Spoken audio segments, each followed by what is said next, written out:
Welcome to the Veritas Forum, engaging university students and faculty in discussions about life's hardest questions and the relevance of Jesus Christ to all of life.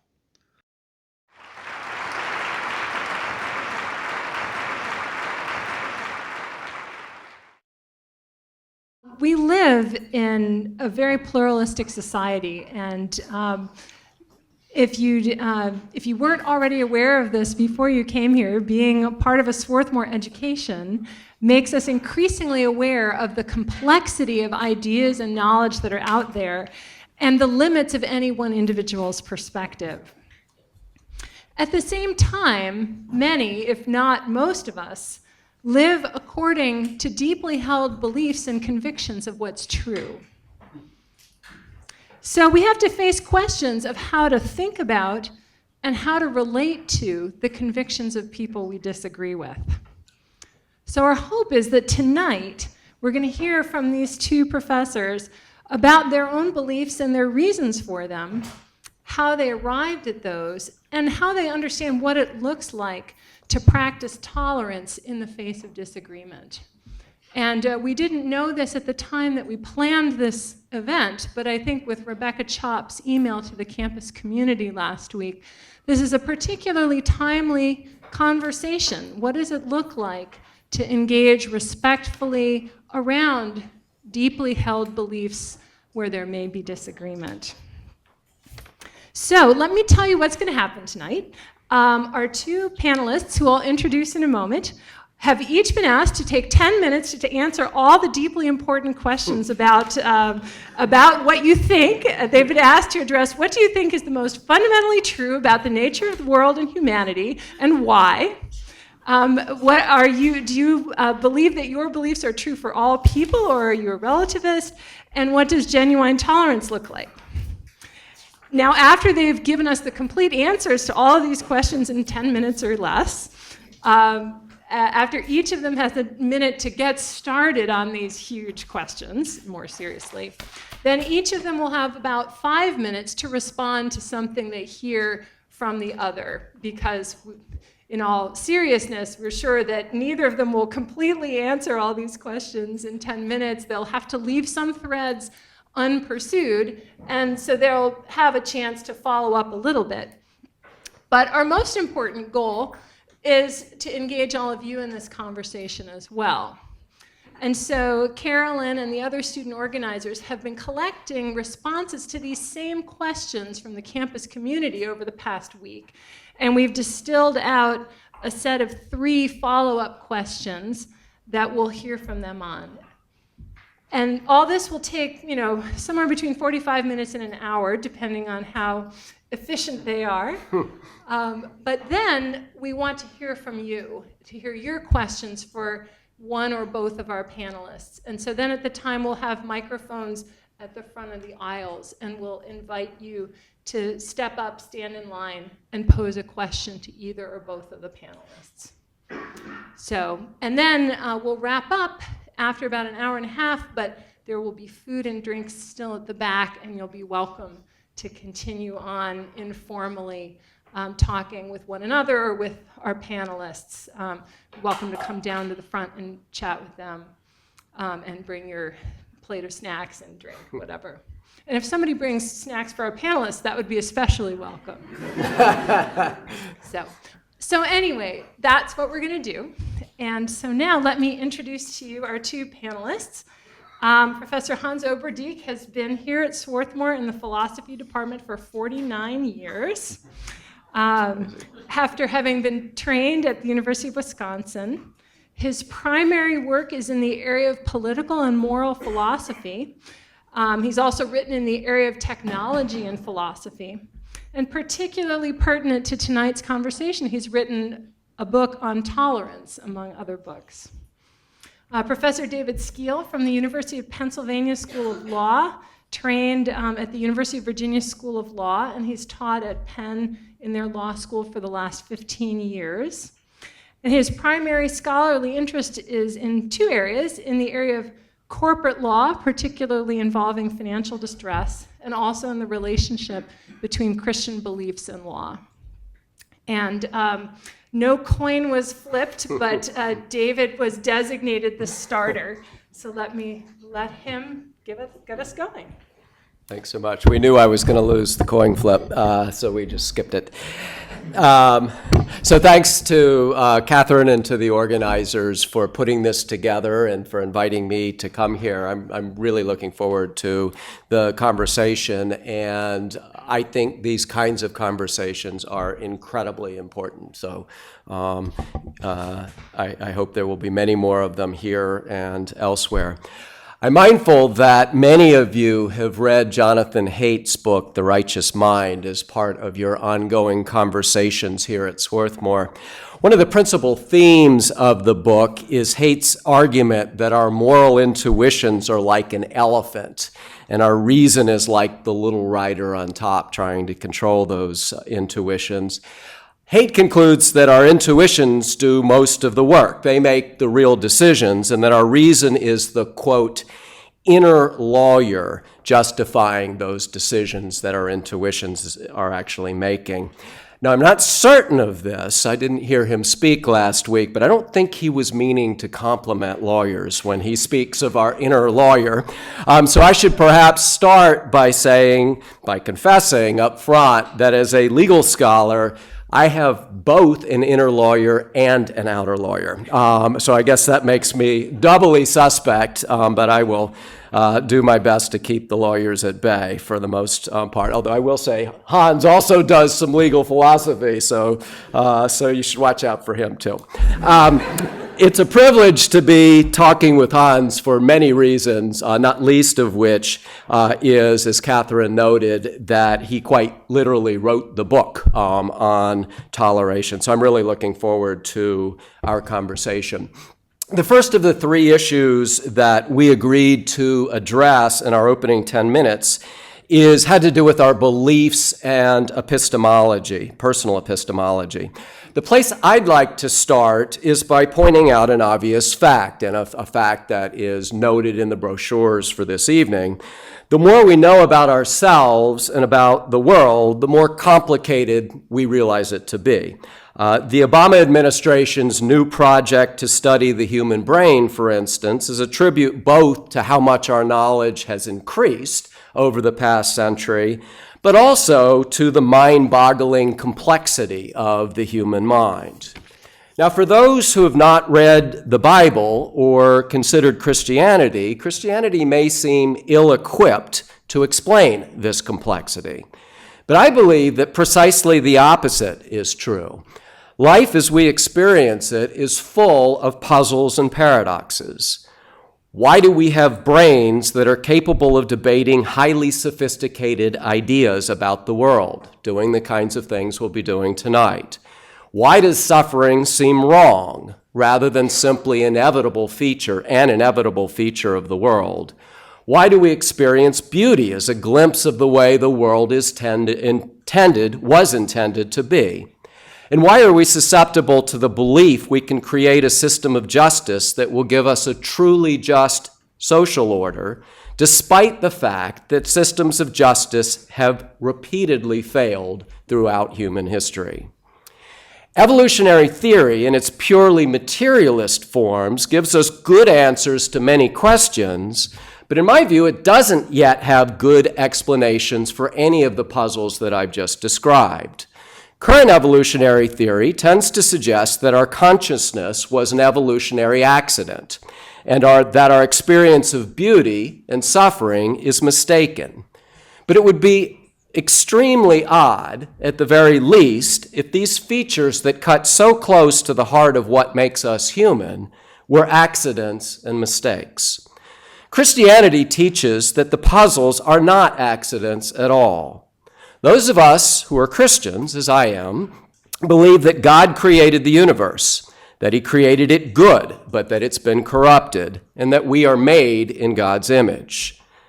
Because the heavens declare the glory of God, as one of the Psalms puts it, and we're made in his image, it's no accident that we're capable of discerning remarkable truths about the universe, such as the mathematical theories that have proven to have such remarkable practical relevance.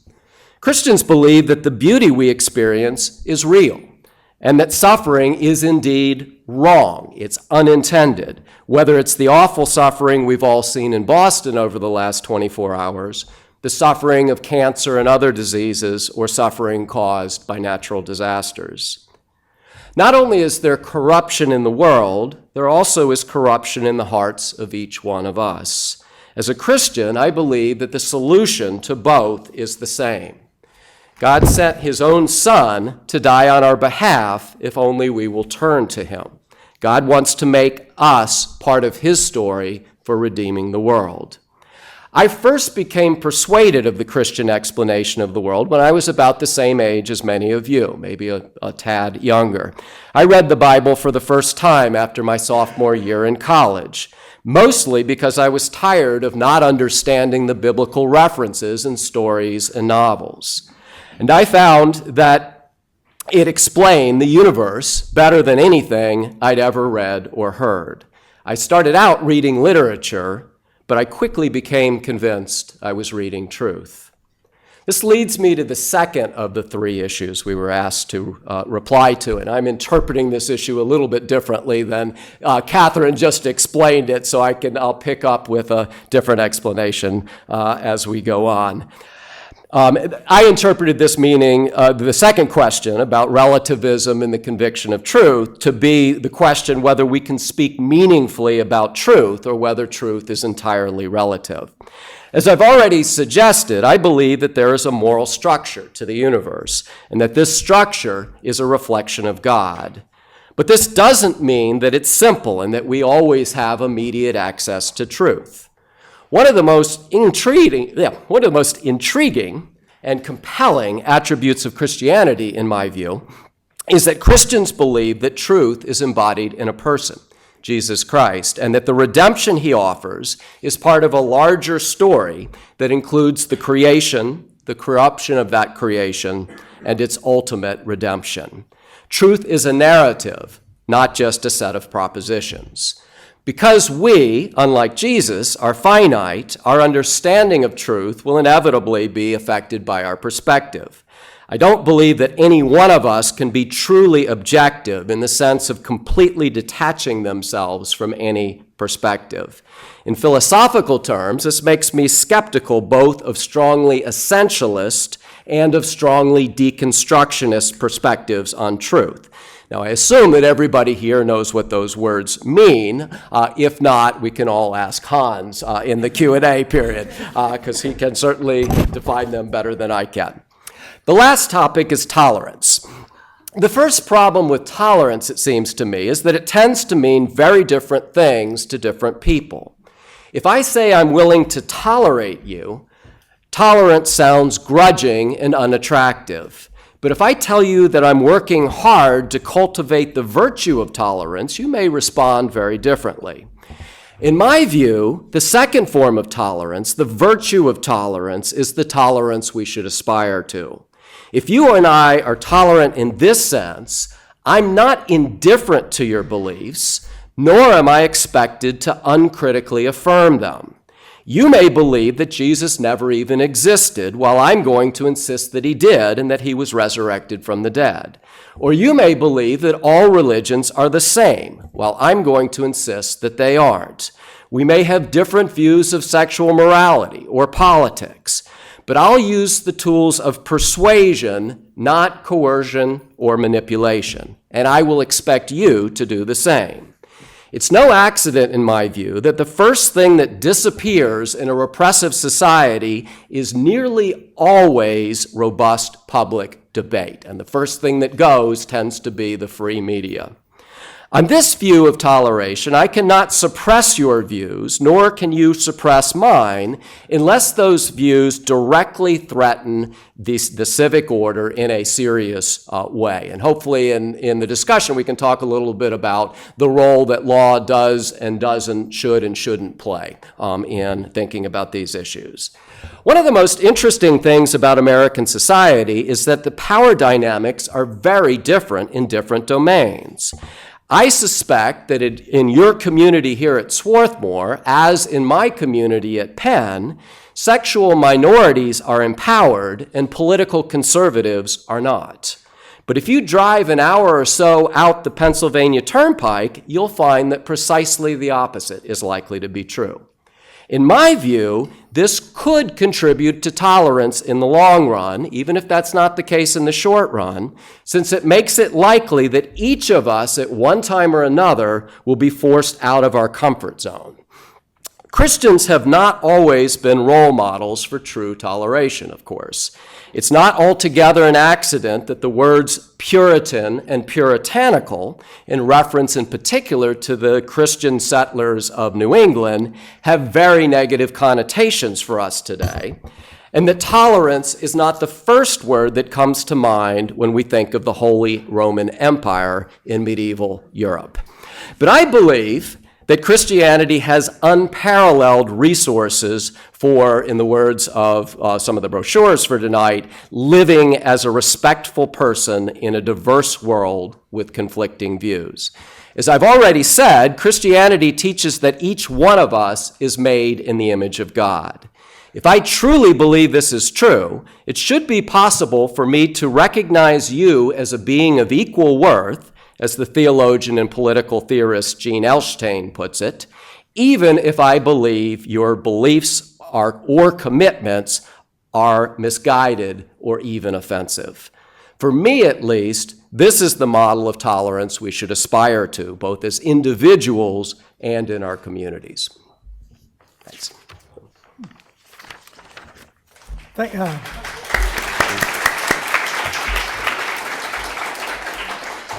you. Well, again, thank to Catherine and to the organizing committee for this wonderful opportunity, and I hope that the college will have more such in the future. There are many sources for forming judgments about what's true or sound. Science provides us with one source, but not the only source. Those who think that it's the only source, and I would put Richard Dawkins in this category, are guilty of scientism, the belief that science and science alone gives us sound beliefs, knowledge, and understanding. What are the other sources for forming judgments about what's true or sound? Memory is one. I remember talking to Professor Crouch a few weeks ago in the Science Center. Personal experience is another. I know how having the wind knocked out of you differs from having a headache, because I've had the unfortunate experience of both. Yet another source is what's evident to our five senses. This sound, that color, and so on. Reasoning is another source of true judgments. Reasoning both formal and informal. In mathematics and logic, you're doing formal reasoning, but there's also what's often called informal reasoning or inductive reasoning, but it doesn't have to be inductive reasoning either. It's reasoning from some premise to some conclusion, where you have valid reasoning, but not necessarily proofs or anything like that you'd have in mathematics. Testimony is another way we form beliefs, and in fact, testimony provides a huge amount of what we believe.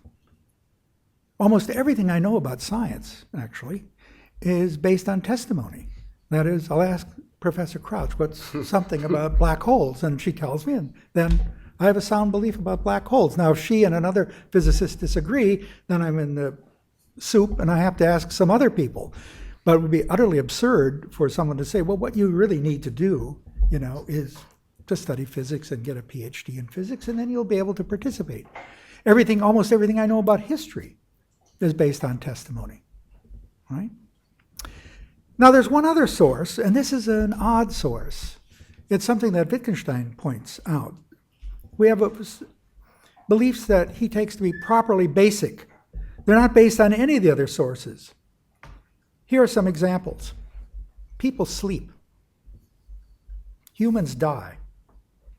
The earth has existed for many years. Cats don't grow on trees. Suffering is an evil. These are properly basic beliefs. Now, they're not foundations. They are limits beyond the bounds of sense. So if if someone said, well, actually cats do grow on trees, or, I do believe that people never sleep, one wouldn't know how to respond. You wouldn't ask, well, what's your evidence? Because it's preposterous, right? Now, to say, Wittgenstein uses the metaphor of these kinds of properly basic beliefs as like the banks of a river. All the other things are flowing in the river, but these provides, as it were, constraints. He doesn't claim that these can't change. But if they do change, we have an enormous change to our entire, what I'll call, web of beliefs. We all have this great web of beliefs that has these various sources, from science to these other sorts of things. And what's interesting about them is, except for the last ones, I talked about the Wittgensteinian ones, none of them is indubitable. My testimony can be mistaken, my memory can be flawed, I can be confused about what I see, smell, and touch, and so on. The web of belief is something that holds everything together and is interconnected with little nodes. And I want to give an example here of something that's a little odd about the web of belief. Namely, there are some fairly trivial beliefs which, if we came to think were false, or I came to think was false, would put a gaping hole in that web, even if the belief itself isn't very important. And here's my example. I've never been to New Zealand. And in one sense, I could care less whether there's a New Zealand. What do I care if there's a New Zealand, right? But I have a friend who says he was born and raised in New Zealand. I see the island on maps. I've eaten butter that claims to be from New Zealand and seen travel brochures advertising the charms of New Zealand. Now, suppose it turns out that there isn't a New Zealand after all. Think of what that would do to my web of belief. Think of a web of belief like a spider web. There'd be just this enormous hole, and not because that New Zealand doesn't exist is so important for me. It's not very important. But it connects up with everything else, and I think, oh my God, if there's no New Zealand, then what's everybody been telling me? How can I trust maps? How can I trust what people tell me? Are all my friends lying to me? It would require an enormous reconstruction of this web of belief. Now, I myself don't think it's plausible to believe that God exists. Nor do I think that the question of God's existence, for me, is what William James called an option that's living, forced, and momentous. James had in mind something like this. Imagine being chased by a man-eating tiger, and the only way you can escape is to leap a 10-foot chasm. If you don't make it, you fall 1,000 feet to your death. So either you do nothing and get eaten, or you take, both literally and figuratively, a leap of faith. Here the choice you face is certainly living, forced, and momentous. Now, there are many criticisms of James's view. In particular, while my will to believe that I can leap the chasm may make it more likely that I'll succeed, my will to believe that God exists can't make it so. In any case, even if the objections could be overcome, I myself don't find myself in James's state of mind. I also don't think that any of the sources of coming to true beliefs I sketched above leads to the conclusion that God exists. Where does this place me, then, with respect to those who are religious?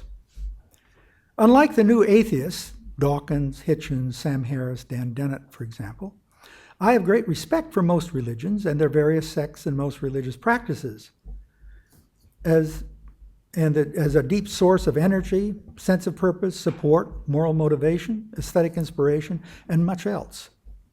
But given my non-belief, why? Why would I have this view? What I'm about to say may sound trivial, but I want to use the analogy only to get you to see where I think religions are a great source of value, and a good, yet remain fully outside it. Think of a game with rich traditions, like American baseball. Think of what it provides all those who engage with the game, from players to coaches to children learning the game to fans, to people who write about it. Think of the dedication, teamwork, honing one's skills, keeping faith with the traditions, integrity, and so on. Now, if someone pointed out, in this case, I'm sure none of us would disagree, that baseball didn't refer to anything transcendent. I mean, there's not the Platonic game of baseball, and this is an instance of it. It wouldn't detract in the least from the game. Just because the game doesn't reflect some underlying reality independent of the game itself wouldn't detract from it. even if some people who engaged with the game actually were Platonists and thought it did. Right? Not only are there rich practices, rituals, rites, commitments, and so on that make a religion different from baseball, and in fact, one of the things that's very different is it's comprehensive. That is, it covers an enormous range, not just 2.5 hours on a diamond.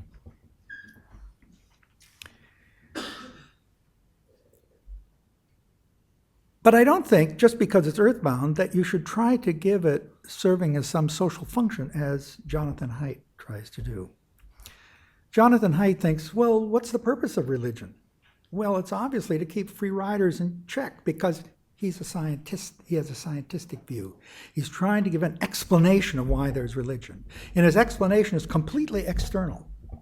So he's got to find some external grounds for it, and must be serving some social function. And social function is to keep free riders in check. No, from the inside, those who are religion often struggle with their beliefs. They try to deepen and develop them and rely on them as a source of inspiration, solace, explanation, social and political action, and so on. They move within the religion as someone who treasures baseball moves within it, with the extremely important exception that they do believe that what lies behind all of this, if you're Christian, of course, or Jew or Muslim, is the God of Abraham. Let's see if I can get to the right page. Good. Now, I can appreciate that the value this creates for the believer, and in many ways for non-believers, without myself thinking that any religion actually does point to anything transcendent. Parenthetically, I could find baseball uninteresting while yet seeing what it does to and for those who take it seriously. I could say, well, I'm just not interested in baseball, but I can see what it does for people. I hope you don't think by this analogy that I'm trivializing either baseball or religion. I use it to only argue that one can be both a non-believer and say in the same breath that I think those who are devout are living a worthwhile life, full of value, that also creates value for society at large. And it is for this reason, too, that I think both that there should be some legal provisions to protect religion, though which, how much, and in what ways is problematic, a tricky matter, and that people should be able to make straightforwardly religious arguments for some public policy in the public square, a position many liberals, of which I count myself as one, don't countenance. So I'm a deviant liberal in this way. I was asked to make a few remarks about tolerance and relativism, and let me begin with relativism first. Having taught philosophy for nearly 50 years, in fact, it's over 50 years because before I came to Swarthmore, I taught at Wisconsin for 2 years. I know that the first question many first-year students claim is that all ethical judgments and values are in some sense relative. It's largely a red herring. And if this were time, I'd love to talk about the whole hour. There is some truth in relativism, and it seems to me this, and two things. First, given different factual beliefs or metaphysical beliefs, then there's likely to be differing moral and value judgments. But the source of the differences lies in people's different scientific or metaphysical beliefs. The Mayans practiced human sacrifice, in part because they had false views about what brings rain. Right, so it's not that the moral values are so, that they think, oh, well, human sacrifice, what a wonderful thing to do for the fun of it. No, unless you sacrifice somebody once a year, there's not going to be any rain and we're all going to perish. And so it's an unfortunate necessity. Secondly, there's this truth in relativism, namely context makes an enormous difference. Well, what's the difference between relativism and contextualism? Cultures are so many experiments in living. And I would include religions in this regard, too. Each with its own distinctive, though overlapping, sets of norms and physical conditions. A culture is an elaborate form of life. And so context can make a huge difference about what is actually moral and what isn't, or what is absurd and what isn't. No one in America today can be a samurai warrior or a medieval knight. Right? You can't put a tin hat on yourself and get a horse and have a steed and say you're medieval. It's ridiculous, right? Why? Because the context isn't there anymore. To elaborate just a bit, polygamy may actually be sound moral practice in some parts of the world, because of the ways in which polygamy fits into and reinforces other cultural practices. So context makes a huge difference. It really is morally okay to have multiple wives in some cultures, in my view. It really is all right. Now, finally, tolerance, and it hooks up. This is something I've thought about a lot. And I was glad to hear David said, because his views and mine are largely overlapping. In fact, one reason I wrote the book about tolerance is because I was upset the way your predecessors thought about tolerance. If someone criticized someone's views, oh, you're intolerant. And of course, that's not true, I think. You can be quite critical. Tolerance is only called for when we think we have sound grounds to be critical, have the power to block what others are doing, but tolerate what we take to be defective in some way, roughly, and here's my definition, right? Tolerance is an agent's intentional and principled refraining from interfering with another's behaviors, practices, beliefs, religious commitments. That's the first thing. You intentionally and principally refrain from interfering of conduct, let's say, that one disapproves of in situations of deep diversity, third, where the agent believes she has the power to interfere and is tempted to do so because of one's disapproval, but believes it would be wrong to give in to the temptation, saved for principled commitment to toleration. Now, why would we have this principle?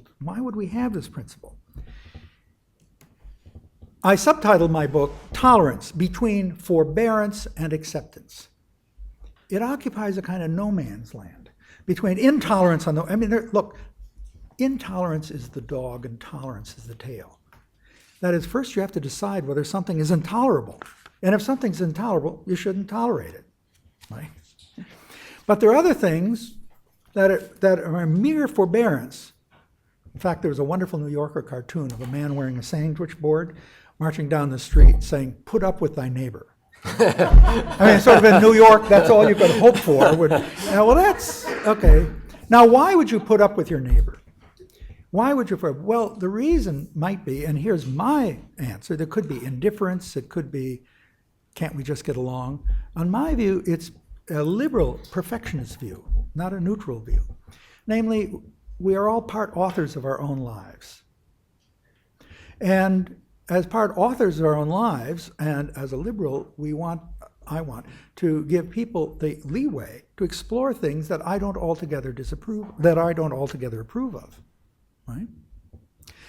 Now, it depends how awful it is. If they want to, burn cats or something, then I say, I'm sorry, this is something that's intolerable, so I won't tolerate. But you go right up to the end. Full tolerance, it seems to me, very much as David said, full tolerance, you can still engage with another and you treat the person with respect when you say, look, I disagree with what you're doing here. On the other hand, I will help further it. I'll help further what you're doing because it's your life, and your life as a whole I see as valuable. It's this aspect of it which I think lacks value, right? Now, why wouldn't you go in and do this? I argue in my book there's something called the sweater principle. The sweater principle is you find a way of life, say the Amish or something, which is not a liberal way of life, and you find something in it that you disapprove of. I, in fact, disapprove of one practice the old Amish have, and that's ostracism, internal exile. It's a very severe kind of punishment. Now, suppose I said, the Amish, it's just fine if only we just pluck that little bit out. Well, it's like having a sweater. And you see this thread, and you say, this is a great sweater, I'll just pull this thread. And what happens is you have a spool of yarn at your feet, right? Cultures are integrated, like a web of belief. They're also a web of interconnections.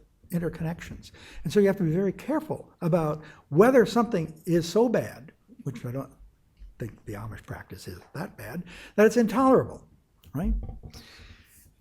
Now, what I think is what's often called tolerance, really what students have in mind, is actually acceptance. I'm not going to do this, but I was going to ask, how many of you think we should tolerate having Jews on campus? I would hope no one would raise his or her hand, because you should accept them. It's not something you should tolerate. right? Because toleration assumes that there is something wrong with being Jewish, but nonetheless, or how many think there should be Catholics on campus, or whatever. How many think there should be gays and lesbians on campus? You say, yes, I would tolerate them. Well, here it seems to me acceptance. Acceptance then is different also from identity.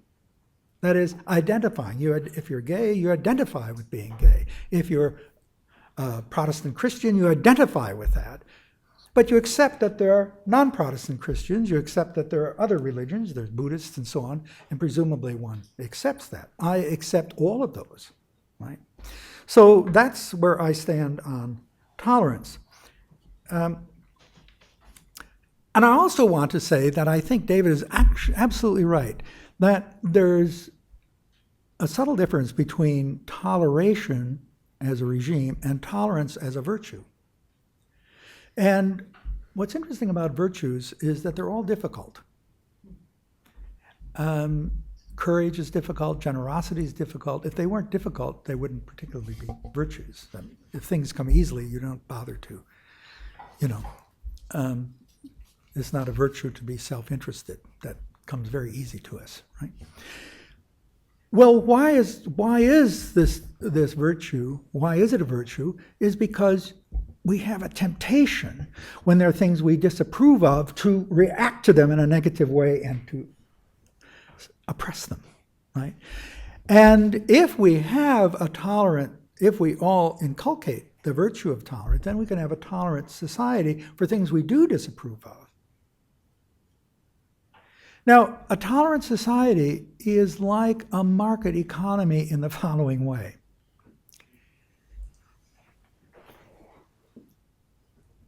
If there's no market economy, if you're living in a feudal medieval Europe, you can't be an entrepreneur. It makes no sense. It's like being a medieval knight. It makes no sense. Nor does it make much sense to be tolerant if you're living in a culture that's completely intolerant. Aristotle said something very profound. He said, no man can be completely just if he lives in an unjust society. Right, so if we live in a tolerant society and cultivate the virtue of tolerance and develop a regime of toleration, then it permits tolerant acts to take place. Right? But in none of these cases do I think we shouldn't engage in criticism. You don't treat someone with respect if you're unwilling to criticize what you find disagreeable, distasteful, or in fact depraved in some way. Now, it doesn't mean you always should, and we can get into that later, and I think that's where I'll leave it. Sometimes you shouldn't, for various reasons, but I'll leave it at there. Thank you.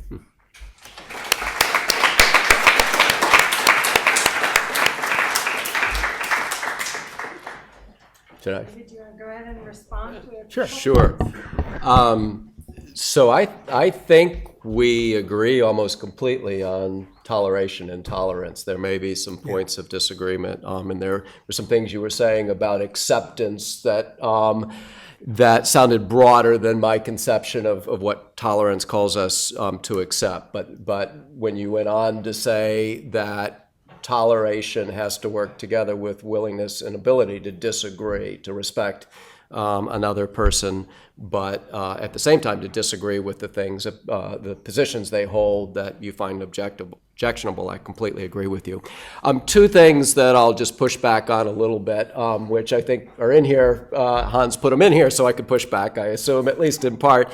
The discussion of James and the leap of faith. I'm not sure I completely understood the discussion, but I naturally recoil a little bit at the metaphor because it has this feel of suggesting that a belief system is just a jump out into the dark, a jump over a pit. And I'm not sure if that's what James meant with that metaphor, but James had a kind of fuddy view of religion. He had an externalist view of religion, which I admire in some respects and deeply disagree with in other respects.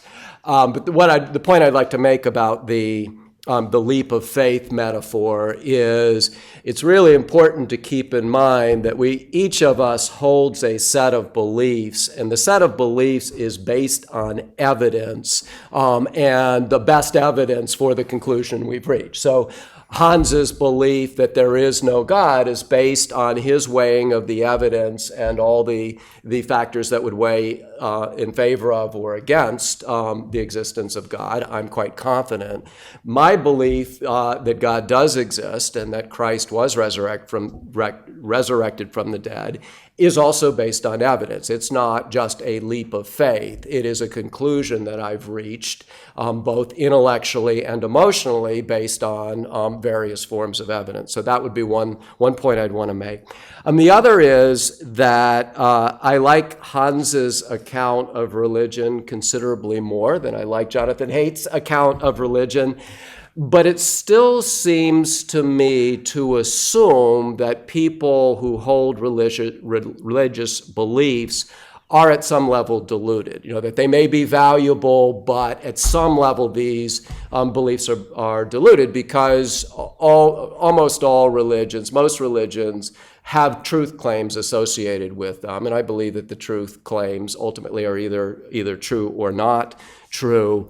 My view of religions is different. My view, in a way, is exactly the opposite. I believe that religions other than Christianity are not completely delusional. I believe that they have elements of truth to them. I believe that other religions are true in greater or lesser degrees, but I believe that Christianity is completely true, and that ultimately Christianity is the only fully true account of who we are and what our place is in the universe. So I see it as kind of an opposite view of religion. Not that the folks within any given religion are deluded, but there are parts to what they believe that I believe are true, but parts that are not. So I guess that's what I'd say. Well, that's great. Let me push back on the point. First, a point of clarification, and maybe I didn't hear you right. But when I was saying tolerance is between forbearance and acceptance, I mean it goes right up to acceptance. Once you accept, you're no longer being tolerant. Right. That is, you surpass tolerance. There was a time, I have to confess, when I was your age, that I would have thought... That's a big confession. Yeah. Well... I'm not willing to go that far. I was never your age. No. I can barely remember it, but I had retrograde views about gays and lesbian, and I would have thought of myself as being tolerant of them, right? I tolerate it, although I didn't have much power, so it wasn't as though I could do much. But I didn't accept that it was a valid way of life, a sound way of life. And so I was within the realm of tolerance. Now, even in that stage, if I knew that somebody was gay and needed some help, I would have said, because I'm fully tolerant and he has his own life to live, even though I, at that time, didn't approve of it, I might have helped the person. I might have helped the person because each of us is the part author of our own life, and it's important that we live out our own lives as part authors of it. The reason it's part author is if we were a real author of our life, I could say, let's have Swarthmore College in Tahiti or something. Wouldn't it be much nicer? Because I could arrange the setting. I could arrange everything, right? But one can't. And so we're only part authors, and we have to do, we're born in a certain culture, we're born with certain physical attributes and so on. I can't change it. So we're part authors, right? But over time, I've thought about it. It isn't that, I hate the expression, one's views have evolved. It sounds as though there's some, I thought about it and thought, I was in error. I shouldn't tolerate gays. I should accept them. And that's different than toleration, accepting. But it's not the same as identifying. Because if identified, I would be gay, right? There's no reason I should, no reason I shouldn't. It's just I'm not, right? Okay, so that's the clarificatory point. To David's point about religions, I think in one sense, all religions are in the same boat with respect to other religions in some ways, as I am with respect to all. That is to say, as David rightly said, all religions make truth claims. Buddhism makes truth claims Theravada Buddhism makes truth claims about karma and reincarnation. Christians have to believe that's false, right? But not that they're deluded. And I don't think in any way that Christianity is an illusion or a delusion. I just don't think it can be made out to be sound. I don't think Buddhism can be made out to be sound, and so on. David thinks that Buddhism can't be made out to be sound. He thinks there's some truth in Buddhism. Well, I think the truth in Buddhism have to do with the social network, the kind of value it has, the way it forms, shapes a way of life. And I think there's much value in that way of life. I think there's extraordinary value in Hindu way of life and in Christian way of life and a Jewish way of life. Of course, we also have to keep in mind that there are different versions of each of these, right? There's a variety of Jewish ways of life, there's a variety of Christian ways of life. Now, so, I mean, I don't think any, are they completely true, completely false? I don't think Buddhism or Christianity is completely false, because I think they do articulate some truths. And here I'm going to make sort of an odd point maybe. But we don't have to accept the self-image of the truth. Let me give an example. Think of a group of nuns, I mean, not a group of nuns, but an order of nuns, who exist, their purpose, their raison d'etre, is to pray for others. And they have a convent, and they spend many hours of every day praying. In addition, they grow their own food, they sing, they work together, they have a rich, elaborate community. There's a truth in that community. It's a worthwhile way of life. But if you ask me, is it worthwhile because of their prayers, I'd say no.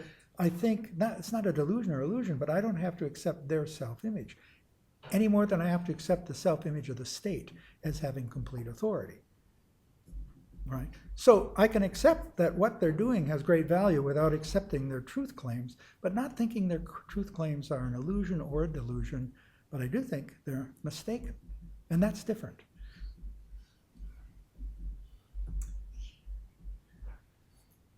Well, thank you to both of our panelists for giving us a lot to think about.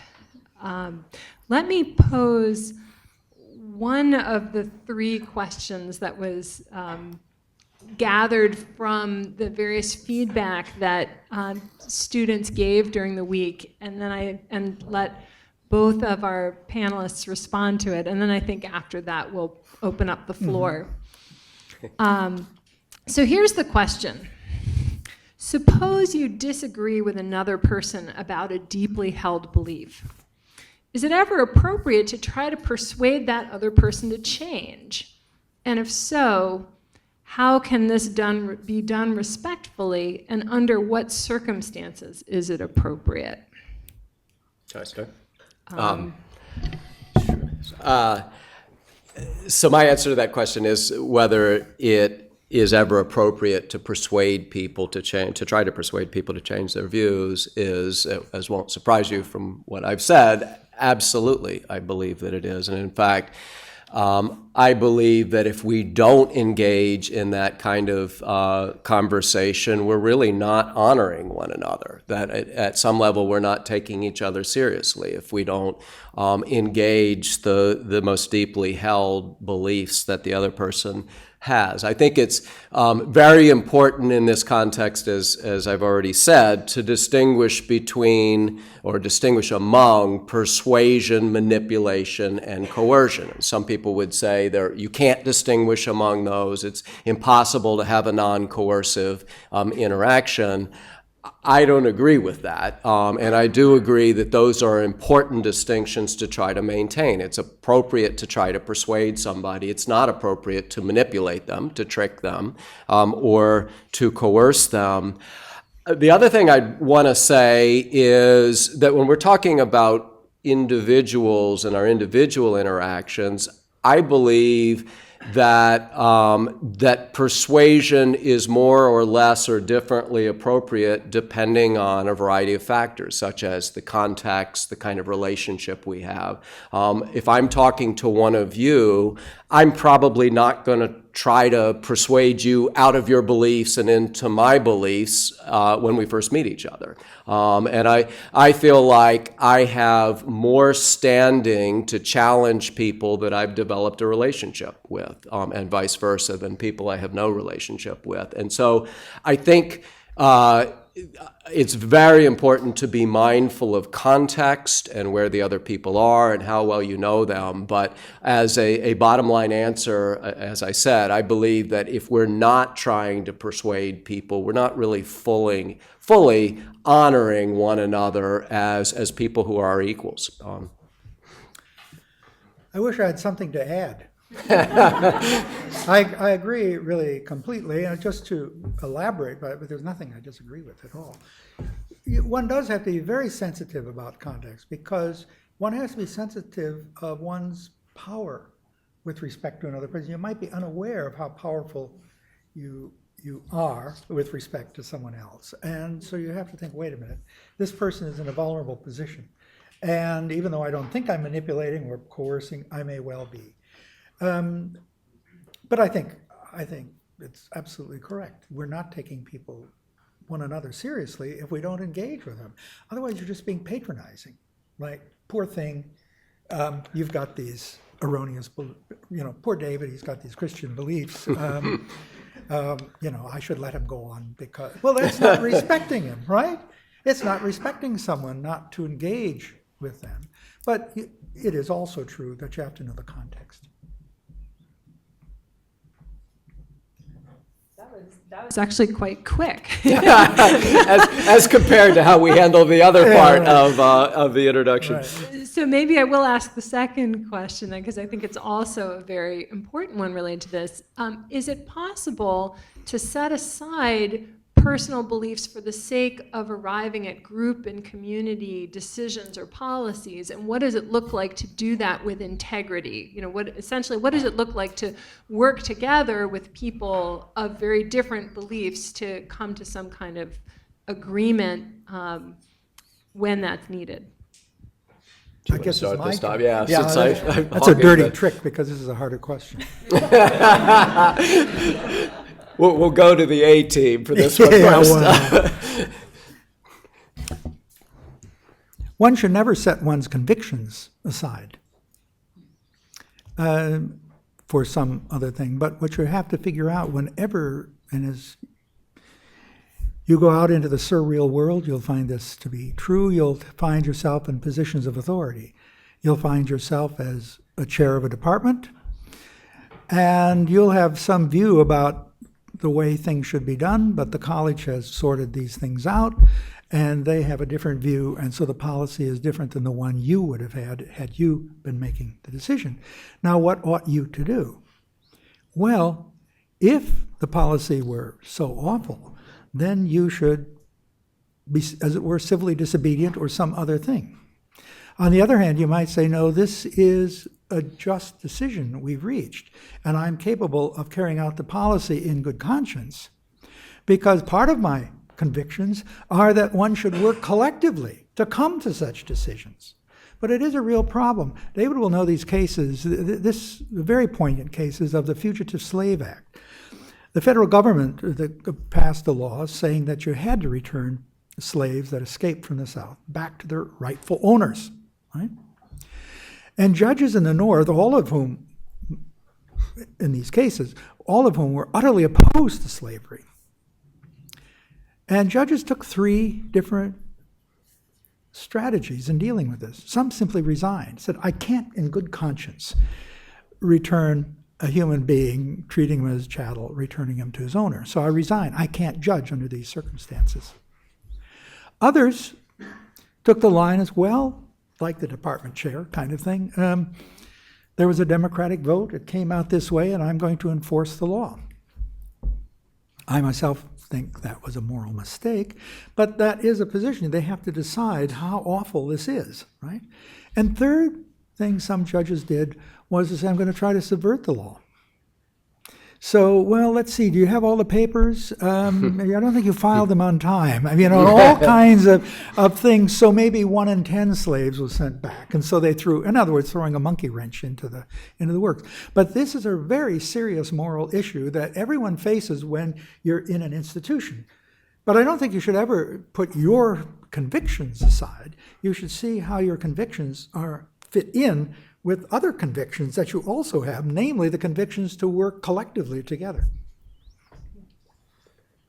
Well, I will return the favor by saying I pretty much completely agree with what Hans said as well. So I'm going to just repeat kind of a couple things he said. One is there has been a lot of discussion in recent years about whether people with strongly held views, particularly religious views, ought to keep those views out of public debate. It's largely been associated with the philosopher John Rawls and his argument that for public discourse and public decision-making, views that can't be shared or fully understood by others should be bracketed, is the term that came to be used. In my view, as in many people's view, that's just a deeply misguided way of thinking about public discourse. The idea that we would leave our deepest beliefs at home when we came into the public square is wrong on so many different levels. It's wrong because it forces you to deny the real reasons why you're committed to certain things. It pressures you to be dishonest about why you're holding the views that you're holding. So to the extent the question we're suggesting we should bracket our beliefs, as Hans said, I agree completely that can't be it at all. But second, I also agree with Hans that in many contexts, we should accept the result of communal deliberation, even if it reaches a place that's inconsistent with our own views. And I think Hans's metaphor of the sweater is very helpful there. That I think it's worth asking the question, if you pull this whole thing, if you pull the one little thing out, are you going to rip apart the sweater? And is that an okay thing or not an okay thing? At some point, you're likely to conclude, I'm willing to sacrifice the whole sweater because this piece is so deeply wrong. And I think that's another way of articulating the fugitive slave dilemma that Hans was talking about. So it's a long-winded way of saying I agree completely. Let me just add, too, that, as I said, I'm a liberal. I'm not a Rawlsian liberal. Rawls believed in epistemic abstinence, right? Just say no. I think you shouldn't be. I think you should be promiscuous in this way. That is, let everything into the public square. But that means, of course, that one can't claim. So let Christians make the argument straight away. But then they have to understand that there'll be arguments directed. No, I think that your view is false. And then it would be wrong for the Christian, the Jew, whomever, to say, now you're offending me because you're criticizing my view. I mean, it goes both ways. You have to say, okay, I want to engage, then you engage. And that seems to me perfectly okay and should be done. Absolutely. And just quickly follow up on that. Naturally, when you enter the public square, when you're articulating views based on your deeply held beliefs, you will engage in some translation. I mean, I won't say, I believe in this because I'm a Christian, if most of the people I'm talking to are not, don't share those beliefs. I will say probably, I believe in this because I'm a Christian, but I'll also say, you should agree with me because it's beneficial to the society or whatever, so that I won't deny my deeply held beliefs, but if I want to persuade you, I'm going to often have to translate them. I think a wonderful example to read is to see where this is done beautifully is Martin Luther King Jr.'s letter from a Birmingham jail. He addresses it, first of all, to his fellow pastors, but it also speaks to everyone. So you can read it as both directed to I'm disappointed in my fellow Christians for not supporting this, but then he goes on to make more general arguments that come out of his Christianity, his Christian beliefs, that are things that would appeal to, as it were, someone like me. He's not then appealing to me, qua Christian. He's appealing to me for his arguments that come out of his Christianity. So Christianity, Judaism, Buddhism are great sources of moral thinking, and that's the way I see one of the, not the only value at all, that's the social value of religion. It has a great personal value for people for whom it gives a kind of guidance, a kind of commitment, and all sorts of other good things. Well, thank you both very much for all these very clearly expressed and deep thoughts. Hello. Oh, hi. I'm Andres. I'm a freshman here at Swarthmore. My question is for Professor Hans. I think it's very insightful to realize that the beginning of acceptance is at the end of tolerance, but I'm having difficulties situating how you understand identifying within this. Do you understand identifying as within the same spectrum that you situate tolerance and acceptance? Because if so, I find it problematic in that I think one could identify with something and obviously tolerate it, but not accept it. In the case, let's see, for example, the case of my not being a vegetarian. I identify as not being a vegetarian because I am in fact not a vegetarian. I obviously tolerate people not being a vegetarian, but I don't accept it. I'm actually not sure I follow you. My view was acceptance means that I accept it as a worthwhile way of life, a worthwhile practice, whatever, but I myself don't identify with it. So I think a vegetarian is admirable. In some ways I wish I were. I'm not, like you. But if I identified with vegetarian, I'd become a vegetarian. So within acceptance, there are a whole range. There's a big buffet of things one accepts, but only some of the dishes do you actually identify with. Do you actually take the strawberry ice cream, right? And then you identify with the strawberry ice cream. But I accept all of the desserts. It's just some don't appeal to me. I accept them, but they don't appeal to me, right? And so I often use the example of art forms. Many will regard this as shameful, but I don't much take an interest in modern dance. I think it's a perfectly wonderful art form. I just don't identify with it. I don't engage with it, right? But I engage with other art forms. And somebody who loves modern dance might not engage with art forms that I identify with. So that's the idea I had in mind. All of them within the acceptance are all valid, all sound, all worth pursuing, though some you might think are better than others. That's still open to one. That's what I had in mind.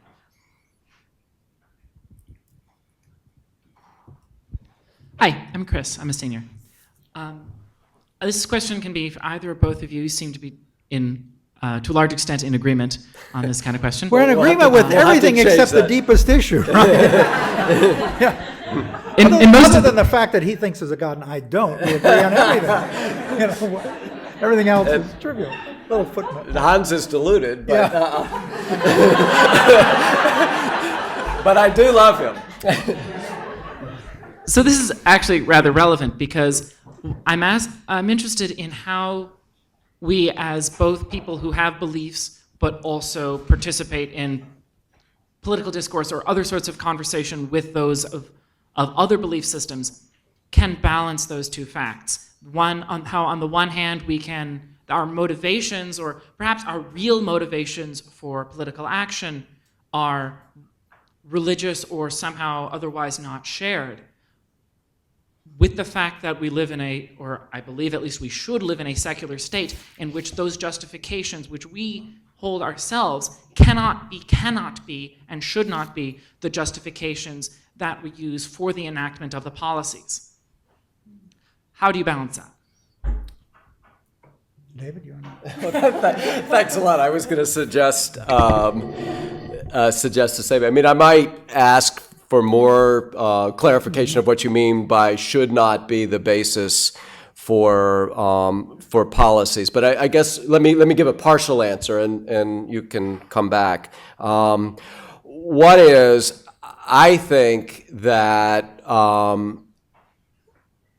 the distinctions we draw between public and private, and that have emerged over the last century or so, have been deeply problematic. That there is this is going back to the whole bracketing discussion, that there is this sense that our deepest beliefs are things that are private, and there's another sphere that is public. And I think that is deeply mistaken, and that if we're having a truly robust public conversation, our deeply held beliefs will be part of that conversation, at least at times. So that would be one answer. I take you to be saying that that it is problematic to, say, enact legislation because a group who hold a particular set of views has a majority and can enact the legislation. And I think I agree with you at that point, that it does become problematic at that point, at least to the extent it's one group enacting legislation that benefits itself, and that it is not in any way based on broadly shared values. So maybe I'm now getting. Go ahead. I'm getting to you. That's not what That's good. I'm glad you say that. That's not what I meant. To use a very, that's better than bad, and not what to use a very particular example. My personal belief system is that of Mahayana Buddhism in a particular strain and such. Is what? Is a particular kind of Buddhism. Okay. And on account of my beliefs, because of my Buddhist beliefs, I believe that that killing an adult human being is equivalent to killing an animal, is equivalent to killing a fetus of certain periods of time. But the only reasons that I can come up with for which it is impermissible to kill an animal or a fetus are explicitly religious ones. Therefore, I do not make that argument in a public setting, because this only can apply to Buddhists. If I were talking with another Buddhist who was contemplating having an abortion, performing an abortion, or killing an animal, I could make those arguments. But I don't think I could make that argument in a setting that has to do with the law. And you don't in a secular state. And you don't think you could make it because it would be improper to make it, or because it would be ineffective to make it? Because it would be improper, because those beliefs are very explicitly from this one religion, are not applicable to the rest of the populace, and I am not making the presumption that I am so correct, that my Buddhist beliefs are so correct as they override others' beliefs. And that I cannot make those arguments from a secular perspective. I therefore limit my political arguments to those I can make from a secular perspective. And I'm interested to hear how to balance this, because I find this really uncomfortable. So it seems to me that and we'll let Hans clarify this in just a second. It seems to me that what you're suggesting that there are some views that it's impossible to translate at all. That you just cannot translate from your religious beliefs to arguments that people understand. And I guess that cannot have a secular basis at all. Yeah, and I guess I can't imagine any set of views that have no secular basis at all. I think if you thought, I haven't thought through your particular the set of views that you just articulated about killing, but it's hard for me to imagine that there would be no secular basis for them, for those views at all. We might be worried if we think the reason that a law is getting passed is because a group of people who hold one particular set of views just have the votes to get that passed. But I see that as a slightly different issue. I see your issue as a concern that there's just no secular justification. And I can't imagine that. I think any set of views that we hold is likely to have some secular justification for it.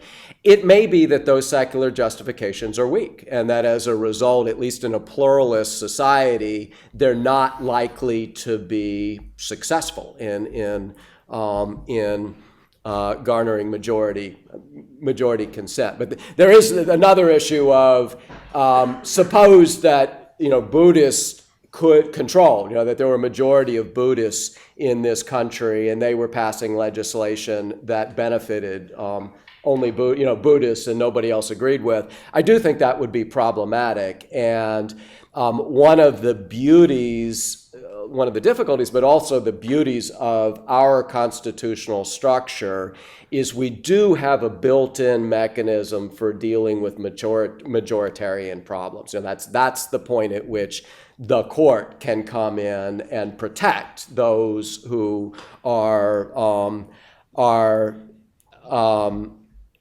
oppressed is maybe too strong a word, but whose views are silenced by a majority. I think that the Supreme Court stepping in and playing that role can be problematic too, but we do at least have a mechanism for dealing with that particular problem. So I guess I would say those two things. One is, it's hard for me to imagine a set of views that have no way you can articulate a secular justification. I do think there's some views for which the secular justifications are pretty weak, and there's some for which they're stronger, and they're Christian views, I think, that fall into that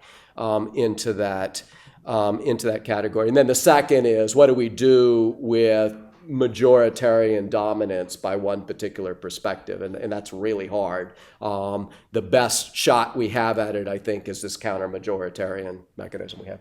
Hans? Yeah, I mean, again, agree. I was puzzled by one thing you said towards the end, and maybe it was just a slip, but you said I wasn't so completely certain of my beliefs. Is that what I thought I heard you saying that? No, I believe these things. I just don't think the beliefs are such that I can impose them. Okay, but I thought at one point you said I wasn't. They're my convictions, but they're not certain, or something of that sort. Okay. I don't know. No, I mean exactly. otherwise I'm with David. Right. Surely there are some reasons why a Buddhist think. I mean, it's dukkha, it's suffering, right? That's something that you bring into the public square. Look, pay attention to the suffering of animals, for instance, and that's something that, oh, really? Yes, I guess they do, don't they? I mean, and now you're appealing from your Buddhist views, making salient something other people have downplayed. But otherwise, I agree with you. Well, just a little footnote on that. I mean, one of the things that I thought was interesting in the Jonathan Haidt's book is that he makes an argument we're more sensitive to suffering now than people would have been, say, 200 or 300 years ago. So there may be more of an audience for that set of views than there would have been 200 years ago, say, in this country. Thank you. Hi, I'm Danielle. I'm a junior. Professor Oberdick, you mentioned that in the persuasion argument that you have to incorporate your acknowledgement of relative power to whomever you may or may not be persuading. And clearly as professors, you have relative power over us as students, and also as tenured professors, you can get away with saying quite a bit. How do you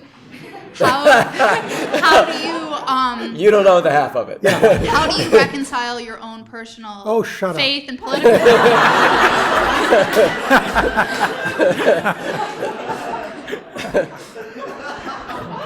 Yeah, I think you kind of know where I'm heading, so maybe you can comment on that. Well, I mean, one tries to be aware of that and not manipulate, coerce, etc.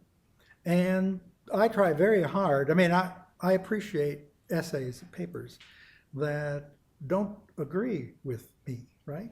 And I'm actually harder, I think, on papers I do agree with. It's a sort of the Caesar's wife principle.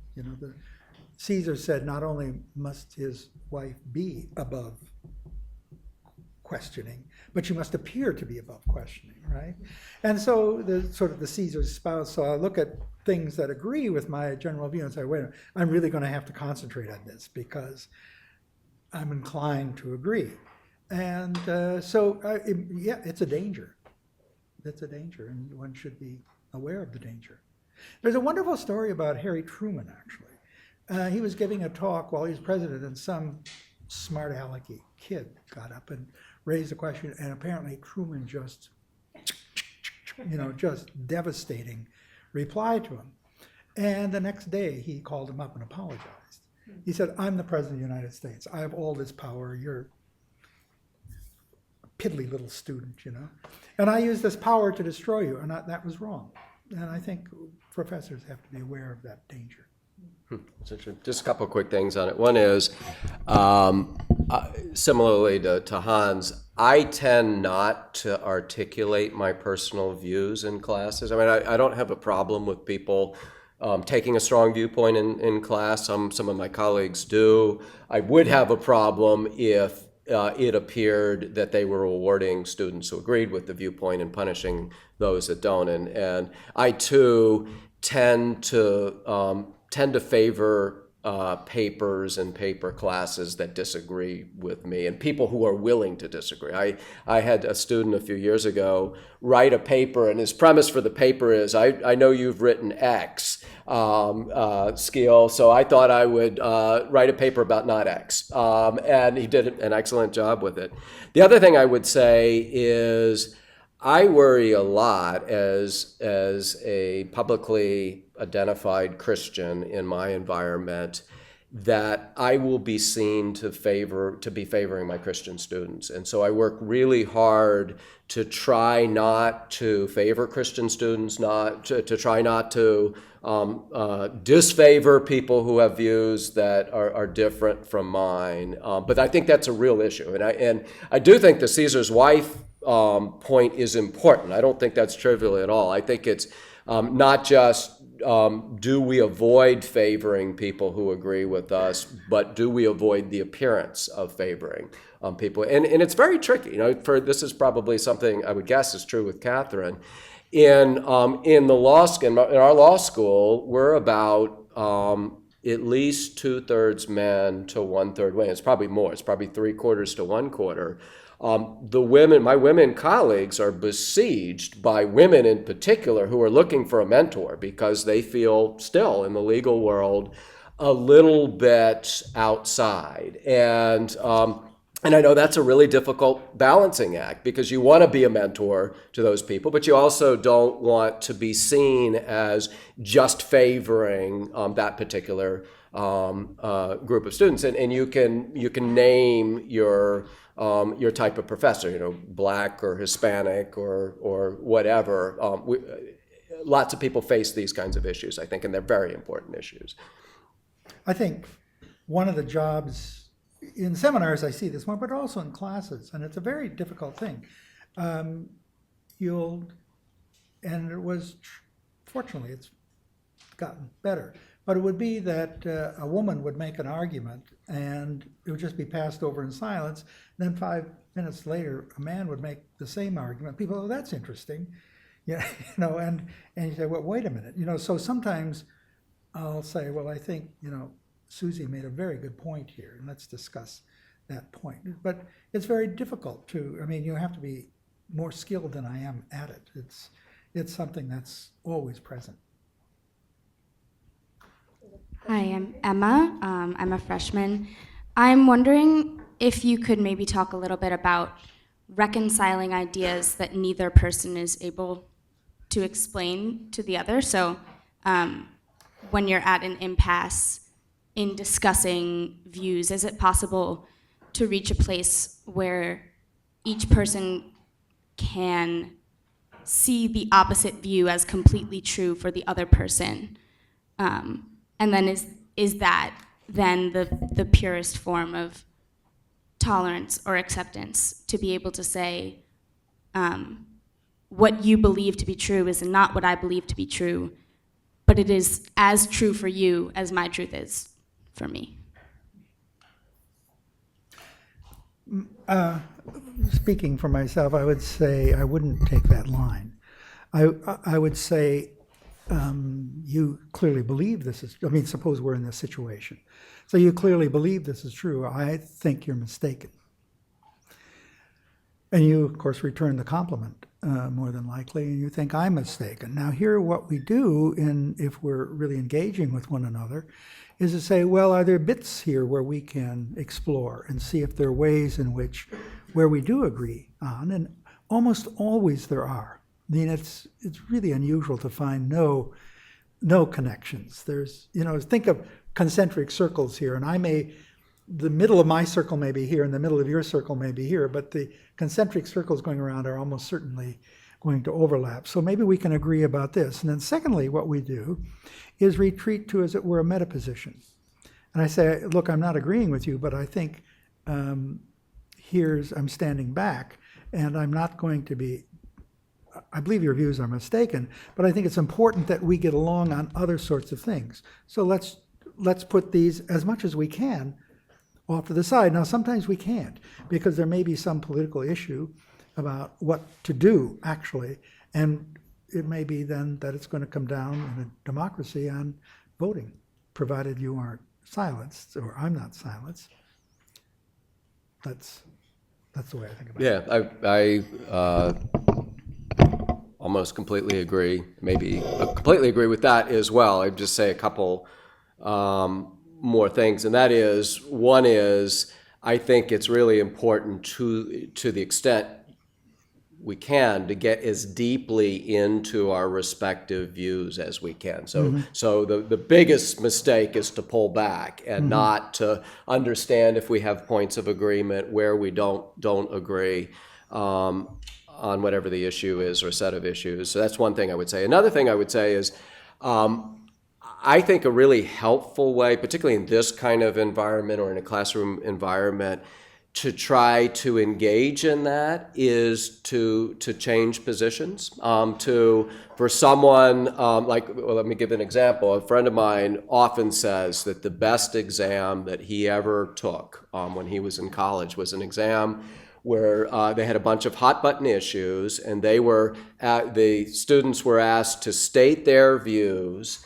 state the best arguments on the other side, and then reach a conclusion. And they were told that they were going to be graded on their statement of the arguments on the other side. So the ability to the extent you can, put yourself in the shoes of somebody who holds that different view. And I don't want to trivialize that. It's impossible to put yourself in somebody else's shoes. But it is a way to, I think, get more deeply into what the differences are, the extent to which there are points of commonality.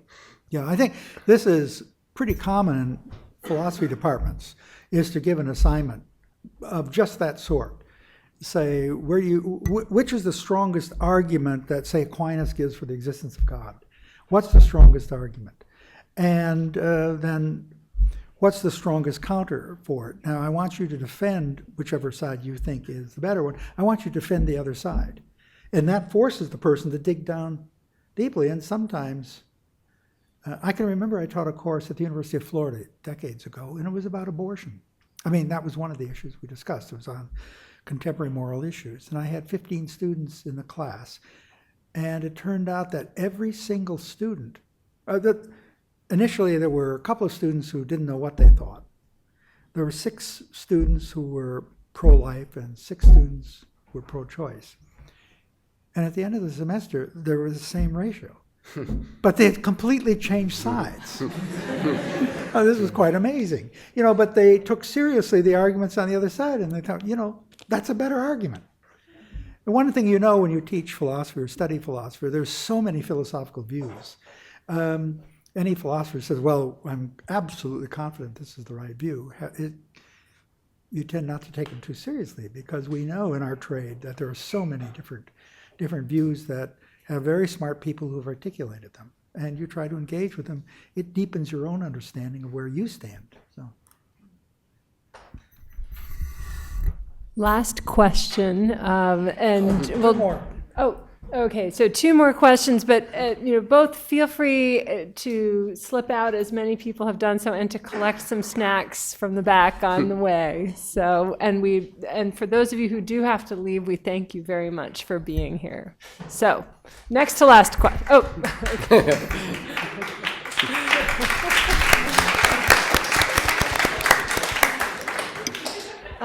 Okay, so next to last question. Hi, I'm Eve. I'm a sophomore. And I guess just from listening to, actually just one of the throwaway lines that you just said is basically that we agree on everything except for whether or not there's a God. Yeah. And so I'm wondering is that since you continually come to this sort of same moral conclusions, regardless of how you got there, does it actually matter? Great question. How you got there? Is that actually, I mean, it's obviously relevant and in some sense it matters, but in a sort of deeper sense, does it actually matter how you got to that argument if you end up in the same place? It depends both from my secular point of view and from David's Christian point of view, where we take other kinds of things. So there may be some issues, some moral and political issues where we'd find ourselves disagreeing, and it might turn on particular disagreement. It might very well turn on his Christianity and my non-Christianity. And they haven't come up tonight, but they could have, and I suspect at some point they would. I myself think, here's where we do agree again, but most liberals don't. I mean, but it's a very tricky matter. It's a very tricky matter about how the law should permit religious exceptions. A very famous case of Yoder versus Wisconsin, which the question is it okay for the old order Amish to have their kids drop out of school at 14? And it's a very narrowly run case, and different people might draw quite different conclusions about that. So I do think there will be occasions in which you agree, but as David said, there are often secular arguments for these things too. But I guess for the issues on which you do agree, then does it matter? Well, it seems it doesn't in this case. There may be different sources as well behind David's and different sources behind mine, but the arguments as they work out in this case have tended to agree.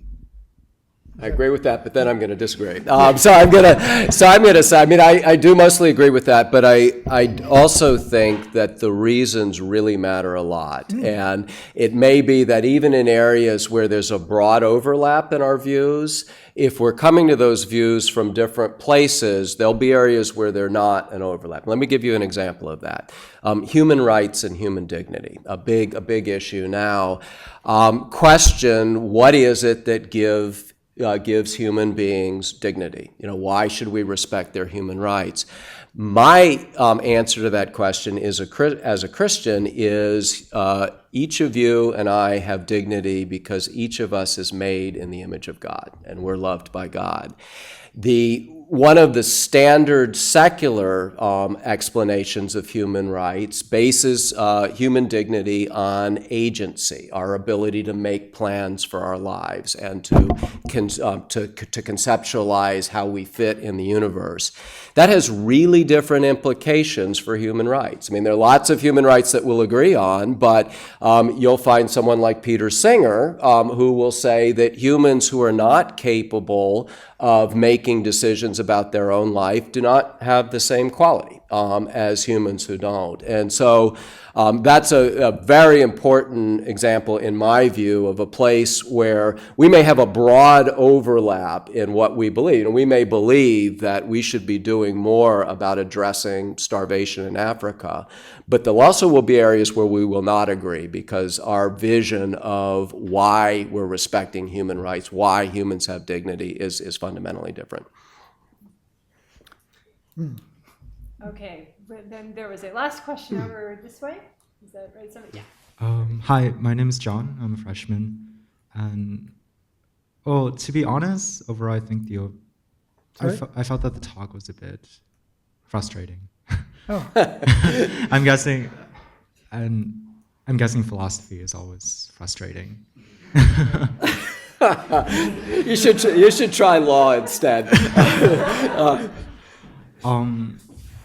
So I think this idea, because I think for both of your statements that you made, the general overall statements, they both ended up at the common meeting ground, where the area of public discourse, yeah, where you have conversations going about.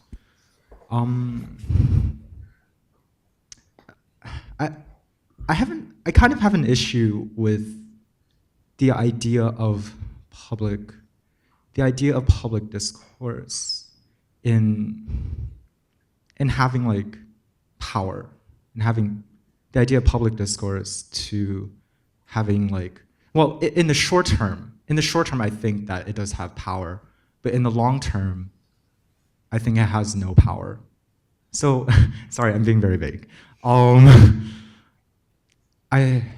It's just that I think despite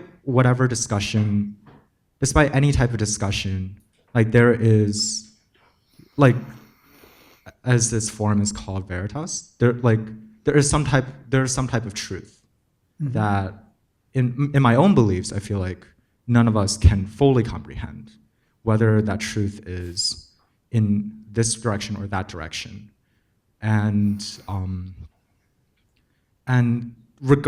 it exists. It exists regardless of whatever discussions that we make. Mm-hmm. And I feel like the idea of tolerance in and of itself, of talking at the public square, like it's an idea to make nice, to basically like put on a nice face while we go back. So after we reach our discussion in the public discourse and then we go home, like we're able to like have our own personal beliefs, and like to respect our own personal beliefs to a higher degree. And so I feel like in the grand scheme of things, discussion is pointless. Well, I mean, I think this is a pessimism that's not suitable for a young man of your age. I mean, I can't tell you how often my views over my lifetime have changed because of discussions with other people where I've challenged them, they've challenged me. Of course, I disagree with them at the time, and then about a week later, I'll be in an argument with someone and I'll say, I'm using the arguments that I was rejecting, right? That is, you become convinced. It's a little, it's, especially if you're a man, you don't want to say, oh yes, I'm wrong, but you wait a week or so and then you fess up to it. But public discussion changes minds, right? I guess it's not. It's less of the idea where like the public discussion, like the point of it is to have a public discussion. Like what? I think in the point of it is, I mean, the point of it is to engage with others, to see, to test your views, to test their views in a respectful way, and it could very well turn out that you'll come to the conclusion that I was exaggerating. I didn't consider this reason. I think reasons are exceedingly important, and I underestimated the strength of your reasons as to mine, and so I've come around to your side. I mean, I think this happens myself all the time, and you should be more optimistic about this than you seem to be. So let me say a couple of things real quick. One is, I would agree to you to the extent what you're saying is public discourse by itself typically does not change a society's views of things. That it's often overdetermined. There often are a variety of things that are going into a change in ideas about various issues. But I would disagree with you that public discourse doesn't matter. And I'll just give you a handful of obvious examples. Early 20th century prohibition. In late 19th century, the idea that we should outlaw the manufacture and sale of alcohol was kind of a non-starter. There were people who were working on it for decades in the second half of the 19th century, but by the early 20th century, there's a majority in this country that believe that. Civil rights movement. We often, when we think about the civil rights movement, think about the laws that were enacted in the 1960s, but they came later. For the most part, the civil rights movement was a shift in hearts and minds. It's a shift that was not just discussion. Martin Luther King was doing things. He was leading sit-ins. But there was a shift, not a complete shift, not an immediate shift, but there was a shift in the way that we looked at these issues. Take any other issue, abortion, gay rights. There have been pretty dramatic shifts, sometimes shifts back and forth in the last 20 years. So I would not agree that discourse doesn't matter. An interesting issue in all of this, I think, is, does law matter? And is it a good idea? And I was waiting for y'all to ask that. I'd like to spend another hour talking about that. I mean, one of the interesting things about these issues is law is often counterproductive, so that if you have one of these closely contested issues, getting the law on your side often prompts a backlash. And so it's actually the discourse that's doing more work than the law is. And when you get the law, you often unravel the discourse. So prohibition, making it illegal, caused that moral consensus to unravel over a period of a decade or so. The best thing that ever happened for the pro-life movement was Roe versus Wade. And so there's this complicated relationship between the law and the discourse. And I agree with you, as I said, that discourse alone doesn't tend to change things, but discourse in a context often does, and often remarkably quickly, in my view. Well, we could all easily keep talking about these things for a long time, but since we've been here for a while, let me thank David and Hans again, and to thank all of you for your engagement with these conversations. Thanks a lot.